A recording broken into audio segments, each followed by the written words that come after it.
Hi, it's Fias Tarot. Hello. Capricorn placements. Okay, the person on your mind ngayong August. So, let's see anong meron. Again, before tayo mag-start, kung hindi ka pa nakakapag-subscribe, please do subscribe and hit the notification bell para lagi po tayo maging updated sa mga mangyayari pa lang. And again, kung may tanong po pagdating sa private reading, just message me sa akin pong FB page for more info. Ganun rin po pagdating sa ating mga items. Yes. So, yeah, protection from evil eye. Meron tayo. Ring, necklace, and bracelets. Yan, oh. So, meron tayong ring. Ring natin is adjustable po, ha? And yung ating necklace. Okay, so ganyan yung necklace natin. This is unisex, by the way. Non-tarnish, hypoallergenic. Meron siyang blue stone doon sa center. Okay, hindi lang mabigyang justice nung camera. So, and again, yung dalawa nating sample ng evil eye bracelet protection. Okay, isang garterize. Ito yung garterize. Ito yung adjustable. So, yung adjustable is available po sa red string. Okay, ito lang po yung available sa red string ha, hindi ito. Oo. So, and yes, aside dito, sa nakikita nyong mga evil eye protection natin na yan lang po. Ha, yan lang. Wala nang iba. Oo, kasi may nakausap ako. Ganun daw yung na-order sa akin. Naku, hindi ako yan. Yes, marami kasing gumagaya ng ating page. So, yeah, mapagmasid dapat tayo, no? Oo, titingnan ninyo, followers, kung ano man yung nilalaman ng page, mga ganyan, ha? And syempre, kung iba ang pangalan, makikita nyo naman okay, makikita nyo yung pangalan sa payments, mga ganyan. Okay, kapag iba, naku po. Nakadikit naman sa pangalan ko. Oo. So, kung iba, kunyari, Helen. Hindi ako yon. Ang layo sa FIA nun. Ang layo. Anyway. So, okay. Pwede naman kung ako mismo yung magsasabi. Sa ganito lang muna, ganito, ganyan. Anyway, so, yung ating 2-in-1, love and money bracelet. So, meron siyang citrine. Okay, ginagamit po siya sa business, ha. Yung citrine, madalas ng mga business owners, ginagamit nila yan. Meron silang mga ganyan sa jewelry nila. Hindi nyo alam? Ngayon, alam nyo na. So, ginagamit po yun. Kasi money magnet ang ating citrine. Ha? Money magnet yun. So, hindi lang love ang ating mamamagnet. Hindi lang magandang connection, kundi pera din. 'Di ba? Bakit pa natin sasayangin? And dito na rin naman, no? So, nagpalagay tayo ng citrine dito sa bracelet. Anyway, so, pwede to sa lalaki. Pwede mo siyang ilagay sa red pouch. Okay? Kasi charm to Ginawa lang naming bracelet na so charm siya. Anyway, so yun po. No, ang ganda nito sa personal. Dito pa nga lang 'di ba? Ang ganda na. Lalo na sa personal. So ganyan siya. Okay, this is 7 inches long. Hindi po siya na-adjust. Hindi po siya garterize. Okay? So, kung hindi nyo maisusuot at gustong-gusto nyo, ilagay nyo sa red pouch. Okay? Wala namang problem doon. And yes, yung ating granter. Yung granter na taga-grant po. Kaya nga granter no? Taga-grant ng inyong mga minamanifest at mga inaasam, ninanais sa buhay, mga ganyang bagay, no? Anyway, so, aside doon sa mga minamanifest ninyo, meron siyang ipoprovide sa inyo at least 2 surprises weekly. Okay? So, kung mabuo yun, edi meron kayong 8 surprises sa isang buwan. Aside pa sa minamanifest mo. Diba? So, yun po, ha? Si granter. Siya si granter. And, made to order po siya, no? And unisex. Non-tarnish. Yan, non-tarnish, hypoallergenic. Ang ganda nito. Ang ganda. Simple lang. Di natin kailangan pabonggahin pa. Anyway, So, yung ating cord cut, tagapagtanggal at tagapag-alis ng MALAS sa buhay mo, sa business mo, sa bahay mo, sa sarili mo, kung tingin mo ikaw ay talagang pinuputakte, no, ng kaalatan. Ito ang bagay sa'yo. Okay? So, yun po. No, madalas ang ginagawa, kumukuha nito at ng ganito. Yes. Combo. Di ba? And yeah, yung ating pang-cleanse, white sage and selenite. So, si selenite, lifetime use yun. Okay, it's a crystal. And pwede mong itabi yung iyong mga charms and crystals sa selenite natin para ma-recharge sila. Okay, lalo na kung meron silang naibigay sa'yo. After nun, tabi mo kay selenite para ma-recharge muli. Ganun po yun ha. And syempre, lalo na kung nahahawakan ng iba, napapansin, na tawag dyan, nababati ng iba, ganyan. Cleanse nyo na. Hindi natin alam anong dala nilang energy no? Okay, so yun po ha. Kung may iba pang mga tanong, mag-message na lang po ha. Medyo talagang matagal yung ating opening spiel, pero napaka-importante nun. Para hindi na rin ulit-ulit sa PM if ever. Okay. So, the person on your mind, Capricorn, who is this? The person on Capricorn's mind, who are they? The Knight of Swords in reverse. They're inconsistent. They're too inconsistent. Some of you, there could be this, a little to no communication sa ngayon sa inyo. Knight of Swords in reversed. And the King of Cups in reversed. Inconsistent, selfish person. So that's your person. Some of you, you're trying to avoid them, or maybe they're trying to avoid you. Hindi sila available nga palagi, mga ganyang bagay. Anyway, so anong sitwasyon ba? Oh no, the Three of Swords. Some of you, there could be third party involved. Okay, pwede may third party na involved, kaya ganyan. Inconsistent at hindi available emotionally si person. What's with that? Oo, there's drama. There's drama. So, in general, talagang may sabi nating blockages, no? Sa situation, kaya po ganyan yung person mo sa'yo ngayon. Okay? Tingnan natin, ano ba mismo talaga ang emosyon niya for you, Capricorn? What is their emotion, like deep down for you? The Star. They admire you. They admire you. Okay. Yeah, and the Sun. What? Sa tingin ko, Capricorn ha, hindi ka maiwan-iwan ng taong to. Na. Yes! Hindi ka maiwan-iwan. Maglolokohan pa ba tayo dito? Kahit may third party, hindi ka maiwan-iwan. Kahit sabihin natin ikaw ang third party or siya yung third party, hindi ka niya maiwan-iwan. Yeah. The Tower in reversed. The Nine of Wands. Takot sila sa separation na sinasabi. Okay? Ikaw ang nagsisilbing ilaw sa kanya. Ikaw ang alam mo, ang tingin sa'yo ng taong to. You're like a walking ATM. ATM na nilagyan ng paa at kamay. Yes! Yes! Or sabihin nating pagtitingnan ka ng taong to, para kang laging nasa spotlight. Oo. May sarili kang ring light. Ganon.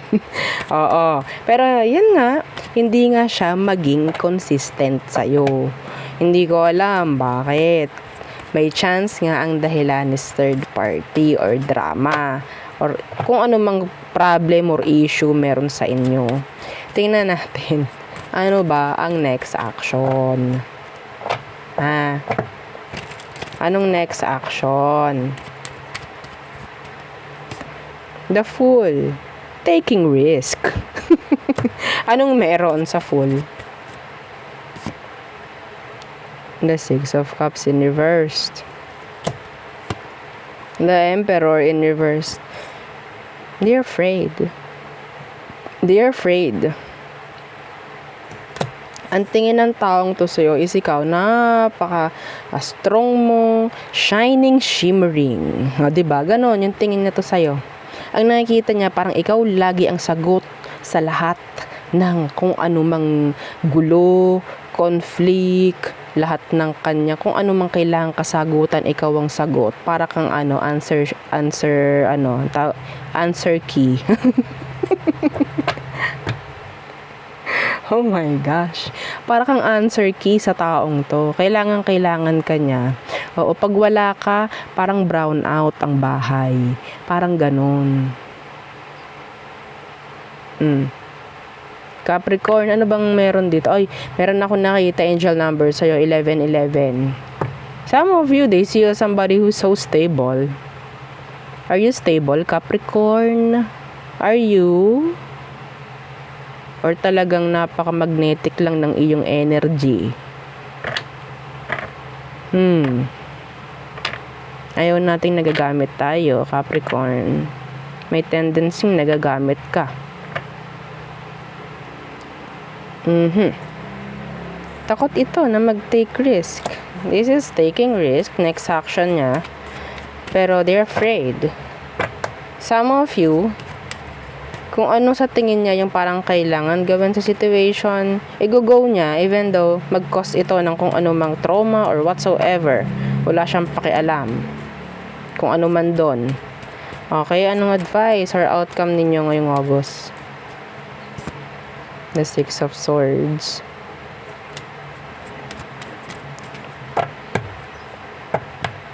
Mula sa magulo, papunta sa smooth, flowing water, calm water. Tingnan natin anong nangyari. The Six of Swords. I'm hearing plans. Page of Cups. Mangyari kaya? I don't think so. Some of you, sinasabihan ka na ng iyong intuition, okay? Na ganito, ganyan, ang mangyayari, pwedeng nagkakaroon ka na ng kung anumang mga doubts, if ever, dito sa person. Anyway, so I'm seeing that this person, sabihin natin, yes, may maririnig kang mga offer, kuno, no? Coming from them, pero yeah. Pero sana, no, magkaroon ng improvement pagdating sa situation. Hindi lang dapat ikaw ang gagaod. Okay? Hindi lang dapat ikaw ang gagaod. Dapat pareho kayo. Okay? So, yeah. I can't. So, next, let's see who else.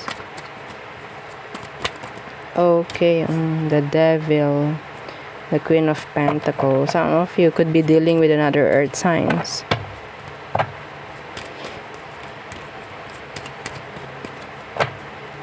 So, who is this person, Capricorn? Iba sa inyo, tinalikuran mo tong taong to, or napaka-available mo before, now, tinalikuran mo. Pero tingnan natin, who is this person? Okay, the Queen of Wands, the BITCH. Ang hilig kong mag-i-spell ng ganon. Hindi ko kasi alam kung pwedeng sabihin yon on air. Okay? Oo. So, the BITCH. Let's see. Not specific. Could be a third party. The Queen of Wands. The Queen of Wands in the reversed. Yeah. Ito yung taong hindi mo pwedeng pag-offeran ng love. Yeah. Nakatago to. Nakatago ang inyong connection, Capricorn. Tagong connection. This is a secret affair This is a kabetchiwa. Okay, this is your kabetchiwa, Capricorn. Kung meron kang kabetchiwa, ano po yun? Kabet. Okay, so gusto nyo pa, pinapaganda na nga natin yung yung salita. Yun na yun. So, siya yung kabetchiwa mo. Hindi mo kaya mag-offer dito sa taong to. Some of them, nasasayangan na sila. Feeling nila nasasayangan na sila. Or, meron ba akong inaasahan dito? Parang ganon. Pwedeng ikaw, nag-iisip ka rin, meron ba akong inaasahan dito sa connection na to? Kasi alam nyo naman na pwedeng medyo malabo. Let's see the situation. Yeah, this is a secret affair. This is a secret affair. Tago. The Seven of Swords. This is secrets. Secrets. Sneakiness, deception. What's with this Seven of Swords? The Three of Wands in the reversed. Low-key. Low-key. Yeah, the Empress in reversed. Anyway. Yung iba sa inyo, may chance na pwedeng same gender. Okay, same gender. I think there's this somebody wanting na mag-offer ng love sa'yo. They're being sneaky. Some of you, this is like a new person. Okay, sa may nakuha kong ibang energy. Yeah, so kung ano man yung makukuha ko, sasabihin ko yun. Kahit magkanta gulo-gulo tayo kasi yung iba dito nag-iintay rin ng ibang energy. So, yeah. Okay, so they're being sneaky. Kunyari, wala na silang pakialam sa'yo, pero sa totoo lang, talagang nagmamasid. I don't know, some of them, they're stalking you. They're watching you. Your every move. Let's see, what is their emotion? So, kung kabit to, tingnan natin, ano emosyon nila. The Fool in reversed. Hindi sila makakilos. Hindi sila makaplano, hindi sila makagalaw, hindi sila makadesisyon. Yun po ang nararamdaman niya sa sitwasyon nyo ngayon. No? Kung ito naman yung taong ina-admire ka, sikreto, secret admirer. Some of you, this is your secret admirer. No? Some of them, hindi sila ganun, like talagang nagpapakita ng intention. Okay? They're like planning. I don't know kung ano. Parang low-key. Low-key planning. Pero nandyan lang sila. Yeah. Nandyan lang sila. Some of them, they're afraid na maging open or mag-offer whatsoever. Kasi iba sa kanila, pwedeng hindi sila sigurado kung anong meron sa'yo. That is why nasa ganito sila. Hindi sila gumagawa ng action. Let's see. What is their next action towards this connection? So, kawawa naman to. No, kung ito ay yung kabetchiwa, hindi sila they feel stuck. Okay, feeling stuck sa sitwasyon. They can't move, they can't think. Kasi pwedeng yun nga, nagre-rely sa'yo, itong taong to. Anong next action? The High Priestess. So, talagang nandyan pa rin yung pananahimik at pagtatago. Pero gumagana yung utak. Gumagana po ang utak. See? This is the third party talaga na connection. They're secretly, sabihin nating, hiding their pain. The agony na sinasabi. Okay, this is, nasasaktan sila lang hindi mo alam. Hindi nila para sabihin sa yun. Okay? Yeah, they want this. Both. Okay? The kabetchiwa and the secret admirer mo, their next action is talagang masaktan na lamang. Okay? Masaktan na lamang at manahimik. nananahimik, pero gumagalaw, gumagana yung utak nila. Gumagana. Kaya siya nasasaktan na. Kasi hindi lang emosyon, kundi gumagana na rin ang utak. So, may chance na talagang nandun na yung pagdedesisyon na pwedeng mangyari. So, ano ba ang outcome ngayong August? The world. This is acceptance. Changes. Could be changes, acceptance. Okay?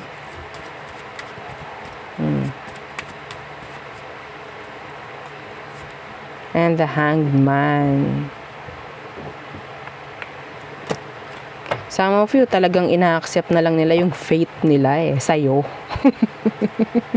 Capricorn. Yeah. Iba dito talagang mag-i-stay sa connection and i-accept kung ano ba yung fate na meron sila sa connection na to. Yes.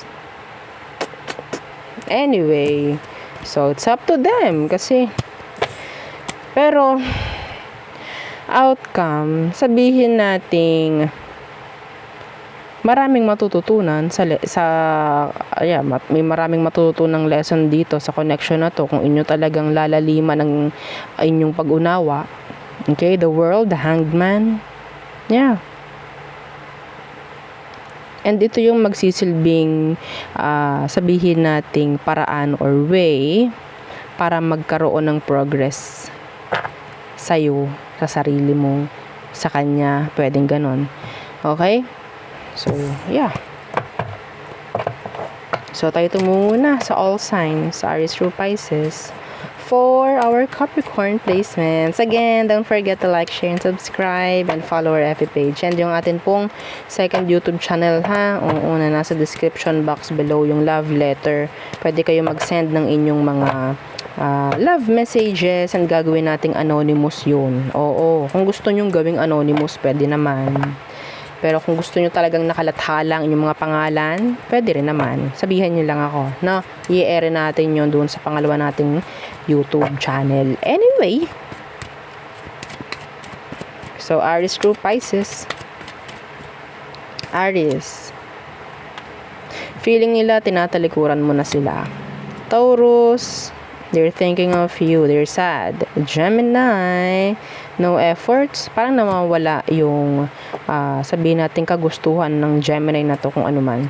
So, Cancer, they like you, interested. Nandyan yung, I don't know, some of them, they're acting single, non-committal. Leo, they're detached, cold, silent. Virgo, they want another chance with you. They want to see you again. They want to hear from you. So, Libra, they're silent. They're scared. Some of them, they're sad. Some of you, you're mirroring. Okay? You're mirroring. So, Scorpio, they're stalking you. Maybe, there's this Scorpio finds you attractive. They find you attractive. So, Sagittarius, they're walking away, distancing. Capricorn, this is contentment, happiness.